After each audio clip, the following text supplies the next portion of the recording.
नमस्कार, बहुत स्वागत है आप सभी का 22 जिले 22 खबरों में। मैं आपके साथ ममता तिवारी। शुरुआत करते हैं हरियाणा पुलिस की ओर से पंचकुला में अलंकरण कार्यक्रम का आयोजन किया गया, जहां हरियाणा के राज्यपाल बंडारू दत्तात्रेय, हरियाणा के होम मिनिस्टर अनिल विज, हरियाणा विधानसभा अध्यक्ष ज्ञानचंद गुप्ता, हरियाणा पुलिस के डीजीपी सहित अन्य अधिकारी मौके पर मौजूद रहे।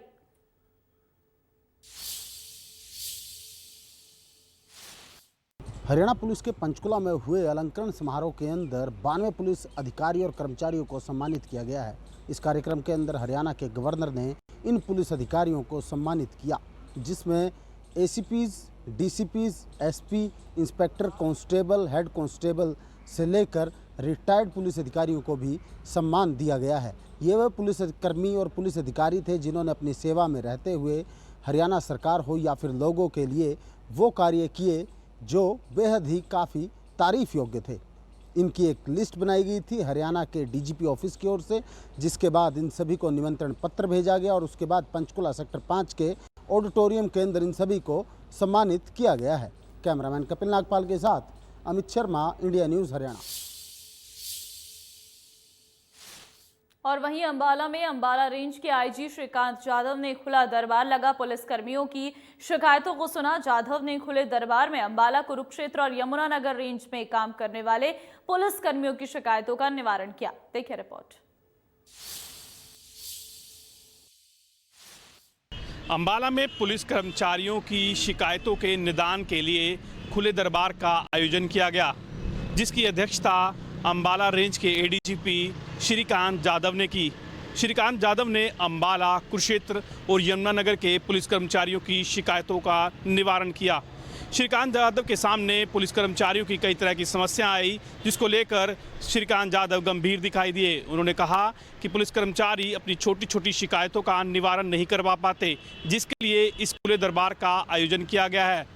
उन्होंने कहा कि ये दरबार आगे भी लगाते रहेंगे, क्योंकि पुलिस कर्मचारी फील्ड में ड्यूटी करते हैं और गलती भी होती है, जिसके लिए ये दरबार आगे भी लगता रहेगा। अमन कपूर, इंडिया न्यूज़ हरियाणा, अंबाला।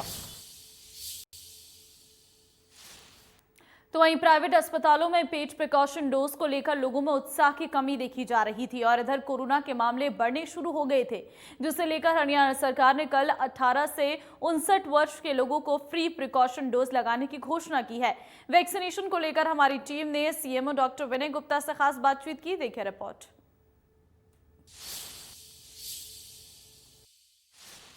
18 साल से ऊपर के लोगों को वैक्सीनेशन के लिए हाल ही में सरकार ने प्राइवेट हॉस्पिटल में इसको सैंक्शन किया था कि मिनिमम रेट पर, एक तय कीमत पर लोग वहां जाएं और वैक्सीनेशन लगवाएं। लेकिन वैक्सीनेशन की रफ्तार में कमी देखी जा रही थी। इधर कोरोना के मामले बढ़ने शुरू हो गए थे, जिसको लेकर हरियाणा सरकार ने बहुत बड़ा कदम उठाया है। उन्होंने कल शाम को डिक्लेयर किया है कि 18 से लेकर 59 वर्ष के लोगों को फ्री में वैक्सीनेशन सरकारी सेंटर में लगवाई जाएगी। और हमारे साथ सीएमओ डॉक्टर विनय गुप्ता जी हैं, आइए उनसे जानकारी लेते हैं। स्वागत है सर। हम सभी जो हमारे सीएम सर ने घोषणा करी है, उससे हम सभी उत्साहित हैं। प्रिकॉशन डोज जो 18 से 60 साल तक के लोग हैं, उनके लिए सरकार ने फ्री में लगाने की घोषणा की है। इसके ऑर्डर जैसे ही हमें मिलेंगे, हम ये तुरंत प्रभाव से लगाना शुरू कर देंगे। जो पेड वैक्सीनेशन थी उसको लेकर काफ़ी लोग जो हैं इतने उत्साहित नज़र नहीं आ रहे थे। बहुत कम संख्या में लोग निकल रहे थे, गिनती के इक्का दुक्का। तो अब जब फ्री वैक्सीनेशन होगी तो कितना फ़र्क पड़ेगा? धीरे धीरे वैक्सीनेशन तेज़ी से बढ़ेगा। जैसे हरियाणा सरकार ने फ्री में देने की घोषणा की है, फ्री लगते ही मेरे ख्याल से या लोग ज़्यादा से ज़्यादा इस वैक्सीन को लगवाएंगे, जिससे कि जो कोरोना के मामले बढ़ने लगे हैं वो सभी लोग प्रोटेक्ट होंगे और उनको प्रिकॉशनरी डोज लग जाएगी। अभी तक अगर बात करें वैक्सीनेशन की, तो किस किस वर्ग के लोगों को कितनी वैक्सीनेशन लग चुकी है? जो पहले भी आपने डिक्लेयर किया था कि 2 डोज कंप्लीट हो चुकी हैं और तीसरी प्रिकॉशन डोज जारी है। जो प्रिकॉशन डोज है मेनली हेल्थ केयर वर्कर और फ्रंटलाइन वर्कर को पहले लग रही थी। उसके अंदर 97% first dose health care worker को और 96 सेकेंड डोज लगी थी और प्रिकॉशनरी डोज 16% लगी थी। Thank you sir. ये थे सीएमओ डॉक्टर बीना गुप्ता जी, जिनका कहना था कि सरकार की तरफ से कल डिक्लेयर कर दिया गया है। ये बड़ी खुशी की बात है और आने वाले समय में ये फ्री डोज को लेकर लोगों में उत्साह जागेगा। लोग सरकारी सेंटर में पहुंचेंगे, वैक्सीन लगवाएंगे, अपने आप को सुरक्षित करेंगे, अपने परिवार को सुरक्षित करेंगे। कैमरामैन मंजीत के साथ Sudhir Sharma, India news Haryana, Faridabad.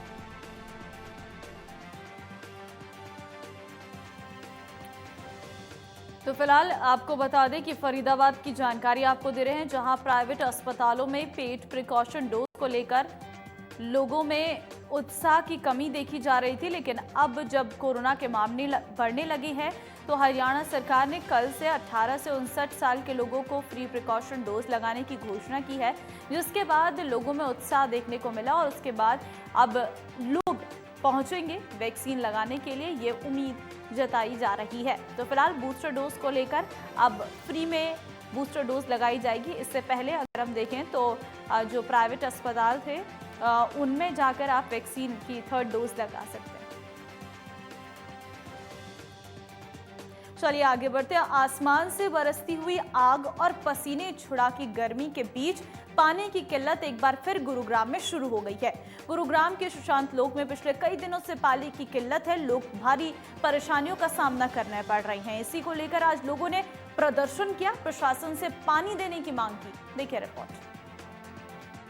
Cyber city कहे जाने वाले गुरुग्राम के पौष इलाके में पानी की किल्लत के चलते वहां के नागरिक अब प्रदर्शन करने को मजबूर हैं। जी हम बात कर रहे हैं गुरुग्राम के सुशांत लोक फेज 2 और 3 की, जहां आज लोगों ने अपना विरोध प्रदर्शन किया और सरकार से अपील की है कि उनको जल्द पानी दिया जाए, क्योंकि करोड़ों रुपए के आशियाने खरीदने के बाद अभी तक लोगों को पानी नहीं मिल पा रहा है, जिसकी वजह से लोग अब पानी की किल्लत से जूझ रहे हैं। अब देखना यह होगा कि हरियाणा सरकार और जीएमडीए सुशांत लोक फेज 2 और 3 के लोगों को पानी प्रोवाइड करा पाता है या नहीं।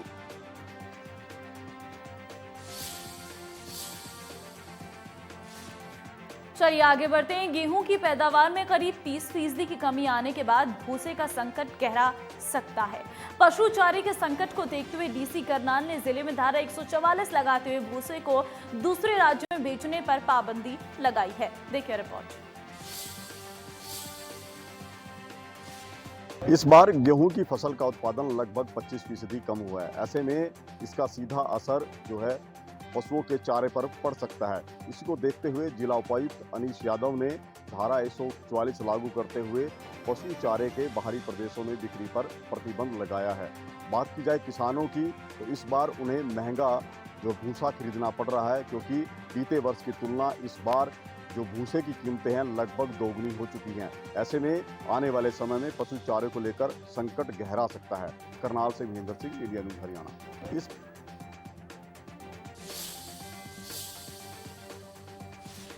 चलिए आगे बढ़ते। इन दिनों गौशालाओं को सूखे चारे को लेकर समस्या हो रही है। दरअसल इस बार सूखे चारे की समस्या बनी है और इस बार किसान गेहूं की लागत निकालने के लिए किसान तूड़ी बेच रहा है, जबकि पहले किसान गौशालाओं को 35 से 45% तक सूखा चारा दान में दे देते थे, मगर इस बार बहुत कम ही किसान तूड़ी को गौशालाओं में दान कर रहे हैं, जिसकी वजह से गौशालाओं तूड़ी की समस्या पैदा हो गई है। वहीं हरियाणा गौवंश गौशाला संघ के प्रधान ने प्रदेश सरकार से गौशालाओं को आर्थिक मदद देने की गुहार लगाई है। उन्होंने बताया कि गौशालाओं में महज कुछ दिनों के लिए ही सूखे चारे का स्टॉक बचा है और ऐसे में परेशानी साफ तौर पर निकलकर सामने आ रही है।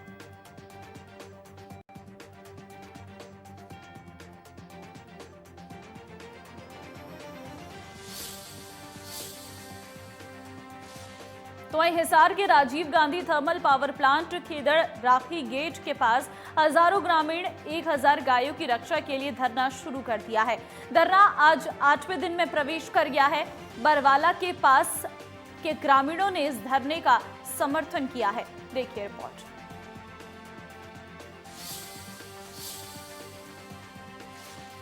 हिसार के बरवाला के खेदड़ में पिछले 8 दिनों से ग्रामीणों का धरना चल रहा है। ग्रामीण जो 1000 गौए इनकी रक्षा के लिए यहाँ धरने पर बैठे हैं। आपको बता दूं कि यहाँ जो एक खेदड़ प्लांट है उसकी राखी की लोडिंग करके गौओं का जो एक आर्थिक रूप से काम चलता है, जिसमें करोड़ों रुपए का खर्च आता था, इसको लेकर आज ग्रामीण 8वें दिन धरने पर बैठे हैं। ग्रामीणों का यही कहना है कि अगर उनकी मांग नहीं मानी तो यहाँ पर लगातार धरना दिया जाएगा और साथ ही साथ धरने को खाप पंचायत और संगठनों ने समर्थन दिया हुआ है।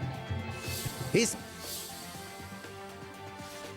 तो वहीं कैथल के जिला सचिवालय में लोगों को अपनी प्यास बुझाने के लिए पानी नहीं मिल रहा है। दरअसल लघु सचिवालय परिसर में आने वाले लोगों को पीने का पानी नहीं मिल पा रहा है। लघु सचिवालय के 3 मंजिला भवन में महज 2 वाटर कूलर हैं जो ठीक ढंग से काम कर रही हैं। इसके अलावा 2 जगहों से वाटर कूलर ही हटा दिए गए हैं। लोगों को पानी की बोतल खरीद कर अपनी प्यास बुझानी पड़ रही है।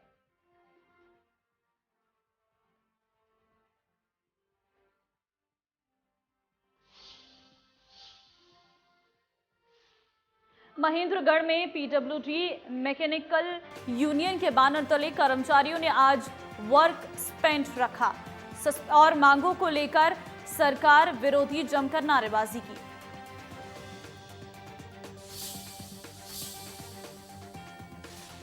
महेंद्रगढ़ में आज कर्मचारियों ने अपनी मांगों को लेकर वर्क सस्पेंड रखा। पीडब्ल्यूडी यूनियन के अंतर्गत इन्होंने जहां पर धरना प्रदर्शन किया और सरकार के खिलाफ जमकर नारेबाजी की। कर्मचारियों ने सरकार व अधिकारियों पर आरोप लगाया कि उन्होंने उनकी मांगों को पूरा नहीं किया और जब शिष्टमंडल अधिकारियों से मिलने के लिए गया तो शिष्टमंडल के जो उच्च नेता थे उनको निलंबित कर दिया गया। कर्मचारी नेताओं ने और कर्मचारियों ने कहा कि अगर सरकार ने उनकी मांगों को नहीं माना तो आने वाले समय में बड़ा आंदोलन करेंगे। Pradeep Balrodia, India news, Mahendragarh. वहीं गांव उचाना खुर्द छात्र की 22 महिलाओं को खादी ग्रामोद्योग से लोन और बीपीएल राशन कार्ड पर आर्थिक सहायता दिलाने के नाम पर 2 लोगों की तरफ से 9,68,000 रुपए हड़पने का मामला सामने आया है। दोनों गांवों की काफी संख्या में पीड़ित महिलाएं एसपी कार्यालय में पहुंची और आरोपियों के खिलाफ कार्रवाई की मांग की है। एसपी नरेंद्र ने मामले की जांच का आश्वासन दिया है। देखिए रिपोर्ट। जींद में 8.5 लाख की सब्सिडी का दिया जायजा। महिलाओं ने बताया कि खादी ग्राम उद्योग के तहत लोन दिलवाने के लिए शुरुआत में 55,000 रुपए के लिए उनसे फार्म भरवाकर अंगूठे लगवाए। इसी दौरान आरोपितों ने कहा कि लोन मिलने के बाद उनको 8.5 लाख रुपए की सब्सिडी मिलेगी और प्रत्येक माह उनको केवल 6,000 रुपए किस्त भरनी होगी। आरोपितों ने कहा कि लोन होने के बाद उनको 5-5 लाख रुपए फिर से देने पड़ेंगे। उनके चलते महिलाओं उनके जांचे में आ गई। जींद से इंडिया न्यूज जाने के लिए रोहतास की रिपोर्ट। जींद। चलिए आगे बढ़ते हैं। सिरसा के मिल्क प्लांट के नजदीक 4 अप्रैल को हुए सड़क हादसे में एक युवक की मौत के मामले में आरोपी की गिरफ्तारी नहीं होने से मृतक के परिजनों ने आज सिरसा के एसपी को ज्ञापन सौंपा है। 24 वर्षीय मृतक प्रिंस मिल्क प्लांट के पास 4 अप्रैल को रात को खाना खाने के बाद सैर करने गया था। देखिए रिपोर्ट। सड़क हादसे में एक युवक की मौत के मामले में आज उसके परिजनों ने सिरसा के एसपी ऑफिस पहुंचकर न्याय की गुहार लगाई है और सिरसा के एसपी से इस मामले में उचित कार्रवाई करने की बात भी कही है।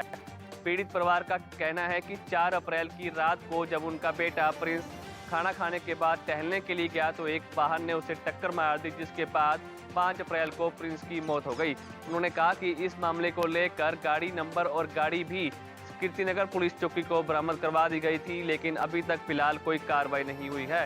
पीड़ित परिवार का कहना है कि फिलहाल इस मामले में पुलिस ने कोई कार्रवाई नहीं की है, इसलिए वे मांग करते हैं कि इस मामले में सिरसा पुलिस उचित कार्रवाई करे। सिरसा से विजय कुमार, इंडिया न्यूज हरियाणा। तो वहीं यमुनानगर में सरकारी सिस्टम का कारनामा सामने आया है, जहां पर जिंदा लोगों को कागजों में मृत घोषित कर दिया गया है। जिंदा होने के सबूत देने के लिए पीड़ित दफ्तरों का चक्कर काट रहा है। देखिए रिपोर्ट।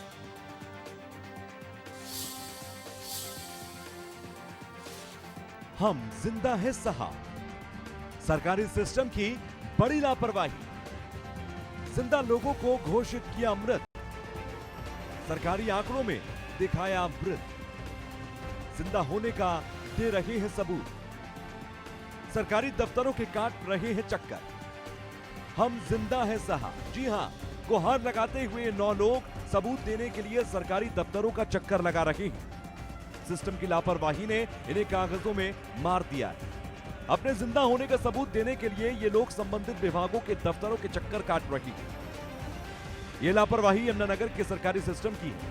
ये लोग कोरोना से अपनों की मौत पर मुआवजा लेने के लिए नॉमिनी बने थे। इन्हें 50-50 हजार रुपए का मुआवजा तो मिला, लेकिन बाद में कागजों में मार दिया गया। किसी की पेंशन रुक गई तो कोई सरकारी योजना के लिए अप्लाई ही नहीं कर पाया। पहचान पत्र से नाम कट गया। नॉमिनी के लिए दस्तावेज नगर निगम में दिए गए थे। जिंदा होने के सबूत देने के लिए दफ्तरों का चक्कर काट रहे पीड़ितों का क्या कुछ कहना है, आप खुद सुनिए। इन्होंने क्या किया, मेरा आधार कार्ड नंबर इनके डेड में डाल के मेरे भी डेड घोषित कर दिया नगर निगम वालों। तो उसमें इन्होंने मुझे नॉमिनी का डेड कर दिया। तो पेंशन लगी हुई है, मेरी पेंशन नहीं आई तो मैं पेंशन ऑफिस में गई तो वहाँ पे उन्होंने कहा पहचान पत्र में नहीं है। उसके दूसरे के पास भेजते जा रहा है पर रिस्पॉन्स कोई नहीं है यहाँ पे। उन्होंने एडी ऑफिस में मुझे तो कहा गया कि काफ़ी लोगों को उन्होंने आधार कार्ड डेड में डाल दिया। तो कोई कहाँ से कोई पक्का रिस्पॉन्स नहीं आ रहा और किसी ने कोई रिस्पॉन्सिबिलिटी उठाने का, जिम्मेदारी उठाने का कोई हमें गाइडलाइंस नहीं दी। और इसलिए मैं इस मीडिया से अपील करता हूँ। और ये कितनी बड़ी बात है, किसी मृत जिंदा आदमी को मृत घोषित करना, ये बहुत बड़ी गलती है उनकी, जो कर्मचारी अधिकारी हैं, सरकारी अधिकारी। इसलिए मेरी एक विनती है मीडिया से कि मेरी माता जी जो जिंदा हैं उन्हें एक बार जो उनका नाम फैमिली आईडी में से हटाया गया है उसे फिर से लगाया जाए। वही मामले में एडीसी रंजीत कौर का क्या कहना है वो भी सुनिए। हमारे पास ऐसे 9 केसेस आए जो जिंदा है लेकिन उनको मृत घोषित किया गया है। जो ये कोरोना के टाइम में जिन पेशेंट्स की डेथ हुई उनका जो रिकॉर्ड है वो सीएमओ ऑफिस में होता है। जैसे ही वो अप्लाई करने जाते हैं जो कंपनसेशन मिलता है तो वो उन्होंने जो हमारे एप्लीकार्ड्स थे उन्होंने अपना आधार कार्ड दे दिया, ना कि जो डिसीज्ड थे उनका आधार कार्ड दिया। बस 5 केसेस था, हमने ऑलमोस्ट सॉल्व कर दिए, ऊपर भेज दिए जिनको वो जीवित दिखा देंगे। 4 लोग हैं जो जिनको हम संपर्क कर रहे हैं, उनसे जैसे संपर्क होता है तो हम उनके केसेस में बनाते हैं। बहरहाल एडीसी साहब ने दस्तावेज सही करने के लिए प्रक्रिया शुरू करने की बात तो कह दी है, लेकिन इतनी बड़ी लापरवाही से संबंधित सभी विभाग के कामकाज पर सवाल उठते हैं। अब देखना है कि पीड़ितों को इंसाफ आखिर कब मिलता है। यमुनानगर से देवीदास शारदा की रिपोर्ट, इंडिया न्यूज हरियाणा। चलिए आगे बढ़ते हैं। झज्जर जिले के कस्बा बेरी में एक युवक को सट्टे की लत ने जेल की सलाखों के पीछे भेजने का काम किया है। दरअसल युवक को सट्टा खेलने के लिए पैसों की जरूरत थी और उसने इसी लत को पूरा करने के लिए खिलौना नुमा पिस्तौल से बैंक में लूटपाट की योजना बना डाली। लेकिन इससे पहले कि वो अपने मंसूबों में सफल हो पाता, वो पकड़ा गया। देखिए रिपोर्ट। प्रदेश में चोरी और लूटपाट की घटनाएं लगातार बढ़ती जा रही है। ऐसा ही एक मामला जिला झज्जर के बेरी कस्बे में देखने को मिला। एक युवक पैसों की ज़रूरत में एसबीआई बैंक की शाखा में घुसता है और उसके बाद वो कैशियर के केबिन तक जा पहुंचता है, जहां से 50-50 की 3 गड्डियां उठा लेता है और वहां से भागने लगता है। लेकिन बैंक कर्मियों की सूझबूझ से उस युवक को वहीं दबोच लिया जाता है और पुलिस को मौके पर बुलाकर पुलिस के हवाले कर दिया जाता है। तलाशी में उसके पास 15,000 रुपये, एक खिलौना पिस्तौल, चाकू और एक हथौड़ी बरामद की जाती है। युवक को कब्जे में लेकर पुलिस ने अदालत में पेश किया। उसके बाद अदालत ने उसे न्यायिक हिरासत में भेज दिया। इंडिया न्यूज़ के लिए झज्जर से जगदीप राजा। वही रेवाड़ी के गांव जाजरा में आपसी विवाद के चलते बेटे ने अपने पिता को लकड़ी से पीट कर मौत के घाट उतार दिया। बीच जाओ करने आए मृतक का दूसरा बेटा गंभीर रूप से घायल हो गया। पुलिस ने हत्या का केस दर्ज कर फरार आरोपी की तलाश शुरू कर दी है।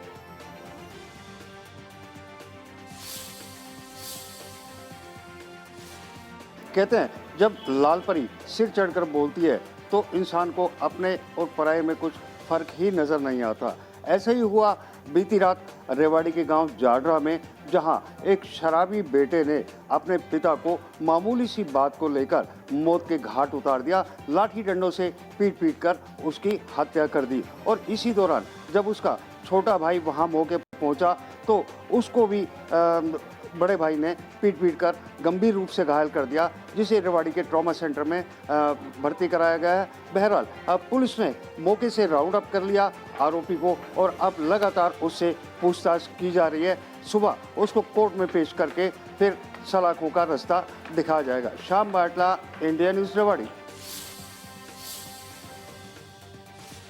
तो वहीं टोहाना में आईपीएल क्रिकेट मैचों पर सट्टा लगाने की लगातार खबरें सामने आ रही है। चंडीगढ़ रोड और रेलवे रोड समेत कई जगहों पर बुकेज शाम के 6 बजते ही बैठना शुरू हो जाते हैं, जो एक गेंद पर लाखों रुपए का सट्टा लगाते हैं। कुछ दिन पहले शहर पुलिस द्वारा न्यू प्रभाकर कॉलोनी में छापेमारी की गई थी, लेकिन पुलिस के हाथ खाली रह गए थे। वहीं इस बारे में डीएसपी शाकिर हुसैन का कहना है कि उन्होंने ऐसी खबरों के बाद कई टीमें गठित की हैं, जो अलग अलग इलाकों में कार्रवाई कर रही है। तो पुलिस की पूरी नज़र है कि पूरे टोहाना शहर में आसपास कहीं भी किसी तरह की सट्टा जुआ कोई भी क्राइम ना हो। इस संबंध में हमने अपने पूरी तरीके से अपनी सीआईए टीम और थाना चौकी सारे स्टाफ की पूरी निगरानी के लिए आदेश कर रखे हैं और पूरी तरह जल्दी ही हम इसको अगर कहीं भी अगर हमें चलता हुआ मिलेगा तो हम उसको पकड़ेंगे और जनता से भी हम सहयोग करते हैं कि अगर उनकी नज़र में कोई बात आए तो हमें सूचित करें।